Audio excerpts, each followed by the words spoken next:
ఏపీలో నామినేటెడ్ పోస్టుల భర్తీకి తెరలేచింది. 20 కార్పొరేషన్లకు కొత్త చైర్మన్ను ప్రభుత్వం నియమించింది. ఇందులో పార్టీ కోసం తొలి నుంచి కష్టపడిన నేతలకే పదవులు దక్కాయి. ఇక గతంలో మంత్రి పదవులు దక్కని నేతలు ఈసారి నామినేటెడ్ పోస్టులు దక్కుతాయని భావించారు. కానీ అలా జరగలేదు. మరోవైపు జనసేన పార్టీకి కేవలం 3 పదవులే ఇవ్వడంపై జనసేన పార్టీలో ఎలాంటి చర్చ జరుగుతోంది?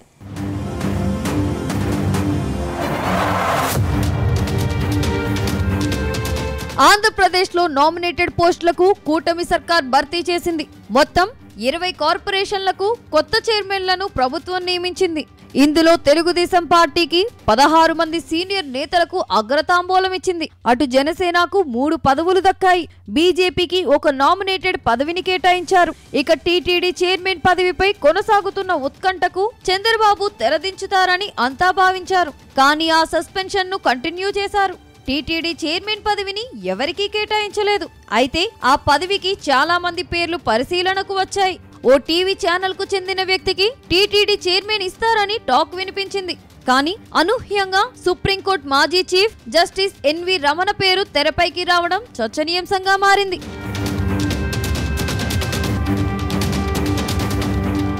తాజాగా ప్రకటించిన నామినేటెడ్ పోస్టుల్లో అసలు సిసలైన కార్యకర్తలకు అగ్రతాంబూలం ఇచ్చినట్టు కనిపిస్తుంది.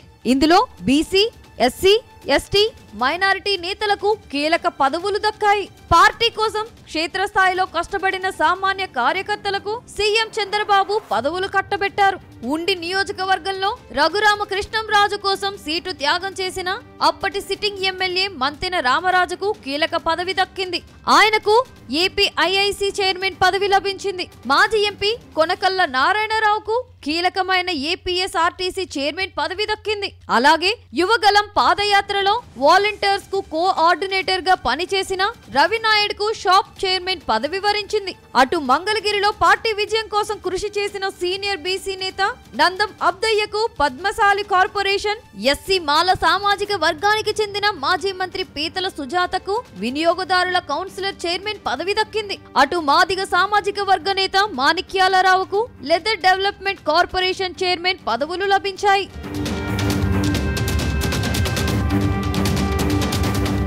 ఇక పొత్తు కారణంగా సీటు కోల్పోయిన అనకాపల్లికి చెందిన పేలా గోవిందు సత్యనారాయణకు అర్బన్ ఫైనాన్స్ కార్పొరేషన్ చైర్మన్ పదవితో న్యాయం చేశారు. ఉత్తరాంధ్ర పార్టీ కోఆర్డినేటర్ గా పనిచేసిన దామచర్ల సత్యకు కీలకమైన మారిటైమ్ బోర్డు చైర్మన్ పదవి లభించింది.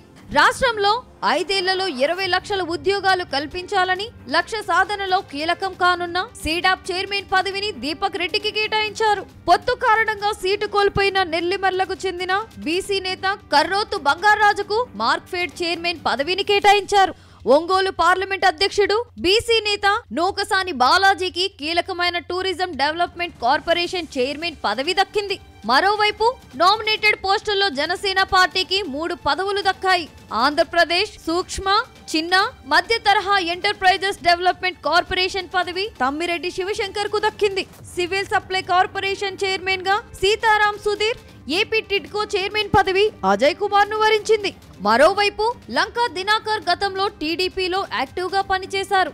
అనంతరం బీజేపీలో చేరారు. పురంధరేశ్వరికి నమ్మకస్తుడిగా వ్యవహరిస్తూ వస్తున్నారు. ఇక జనసేనలో మొదటి నుంచి తన వెంట నడుస్తున్న నాయకులకు పవన్ కళ్యాణ్ పదవులు ఇప్పించుకున్నారు.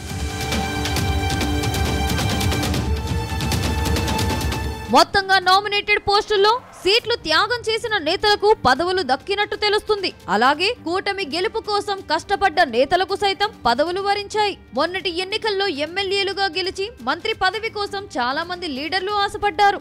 ఏదైనా నామినేటెడ్ పోస్టు దక్కకపోతుందా అని చివరి వరకు లాబింగ్ చేశారు. కానీ వారికి ఎవరికీ కూడా ఈ విడతలో పదవులు దక్కలేదు. అయితే జనసేనకు కేవలం 3 పదవులే దక్కడం చర్చనీయాంశంగా మారింది.